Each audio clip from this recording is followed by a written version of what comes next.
જય માતાજી મિત્રો, હું છું મેહુલ ઝાલા અને તમે જોઈ રહ્યા છો એમડી ન્યૂઝ ગીર।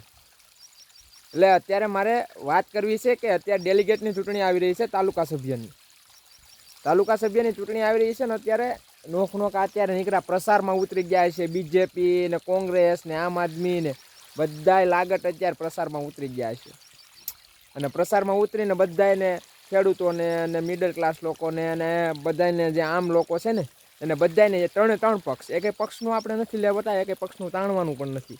બધા ત્રણ પક્ષ ખોટા વાયદા કરશે ને આમ કરશે ને કે અમે આવી જશું તો આ કરશું ને ઓલું કરશું ને તે કરશું, પછી જ્યારે આવી જાય છે ત્યારે એકય પણ લોકોની સામું જોતા નથી, એકય વ્યક્તિ। એટલે અત્યારે ચૂંટણીના પ્રસારો ને બધે ચાલી રહ્યા છે, સભા ચાલી રહી છે, બધું ચાલી રહ્યું છે। તો ધ્યાન રાખજો, ખોટા બોલ બચ્ચનથી દૂર રહેજો અને જે બોલ બચ્ચન કરવા આવે ને એને તમારા યોગ્ય જે કાંઈ પણ તમારા ગામના કે શહેરના કામ હોય ને એ તરત એને કહેજો પહેલાં કામ કરીને પછી તું મત માગવા આવજે ને પછી તું વાત કરજે, પહેલાં કામ કરીને બતાવો।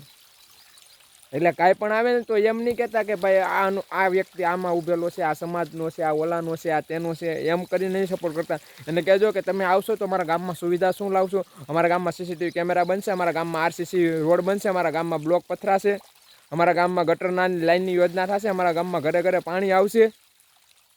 આ બધી યોગ્ય જે આપણી જીવન જરૂરિયાત છે ને એ પૂરી પાડજો। કારણ કે અત્યારે ઘણે ઠેકાણે તમે જોયું છે, ઘણા એવા શહેર છે કે ઘણા એવા ગામડા છે જે શહેરને ટૂંકા પાડે છે।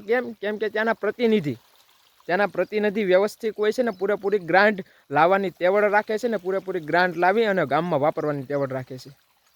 પણ આપણે કાંઈક ને કાંઈક જોઈ રહ્યા છે કે આપણા આજુબાજુના વિસ્તારમાં કાંઈક ને કાંઈક એવી ખામી આવી રહી છે કે ગામડામાં જાય ને તો ગામડામાં નીકળી દમડી ઉઠતી હોય, કારણ કે આરસીસી રોડ ન હોય, બ્લોક ન પાથરેલા હોય, અને ગામમાં તો કે ગામમાં છેટ નીકળી ત્યાંથી ઉકરડા તો કે ગામમાં ઉકરડા એવી રીતના પડેલા હોય કે આ ગામ છે કે શું છે એ જ ખબર ન પડતી હોય। અને ગામને ચોખ્ખું રાખવું પહેલાં આપણી જવાબદારી છે, પણ આવી જવાબદારી આપણી છે તો પણ એમાં મૂળભૂત અધિકારી અને મૂળભૂત જે એની ગ્રાન્ટો આવી હોય એ તો પૂરી પાડવી જોઈએ ને, પણ ના, એ તો કોઈ પૂરી પાડવી નથી, કારણ કે બધું રખુચક્કું થાય છે। એટલે અત્યારે આ ચૂંટણી આવે છે અને આ મુદ્દા ઉઠાડવાનો યોગ્ય સમય અત્યારે જ છે। એટલે આ મુદ્દા અત્યારે જ ઉઠાવજો અને કોઈ પણ તમારી પાસે આવે તો એને કહેજો કે પહેલાં અમારા ગામમાં જે જીવન જરૂરિયાત અને અમારા માટે જે જીવનની જરૂરિયાત વસ્તુ છે, જીવન જરૂરિયાત અમારા બધા ઓલા છે એ પહેલાં સુવિધા પૂરી પાડો અને પછી તમે ચૂંટણીના પ્રસાર કરજો અને પછી તમે બધું ઓલું કરજો। એટલે પહેલાં તમારે અત્યારે છે ને આ ઓલું જમાનો જરીક ઓલો આવી ગયો છે, કારણ કે એમને કોઈ દેતું જ નથી।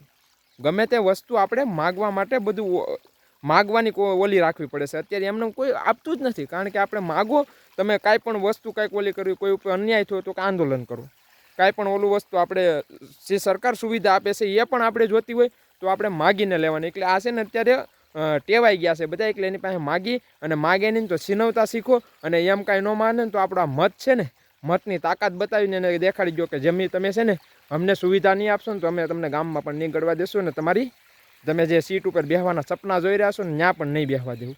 એટલે દરેક વ્યક્તિને અને દરેક સુધી આ વિડીયો પહોંચાડજો અને દરેકને કહું છું કે ચૂંટણી આવે છે તો ચૂંટણીમાં ધ્યાન રાખજો, ખોટા બોલ બચ્ચનવાળા આવી ન જાય અને યોગ્ય કામ કરવાવાળો વ્યક્તિ રહી ન જાય। એટલે તમે કોઈ પક્ષપાત નહીં કરતા, કોઈ પક્ષને નહીં જોતા, આપણે જોવાનું શું છે તો કે વ્યક્તિ કેવો છે, આ વ્યક્તિ ગમે ત્યાંથી કામ લાવી શકે છે, આ વ્યક્તિ આપણા ગામને અને આપણા આજુબાજુના ગામને જરીક વિકાસ તરફ લઈ જાય છે, તો એવા વ્યક્તિને સપોર્ટ કરજો અને એવા વ્યક્તિને તમારો કિંમતી મત આપજો।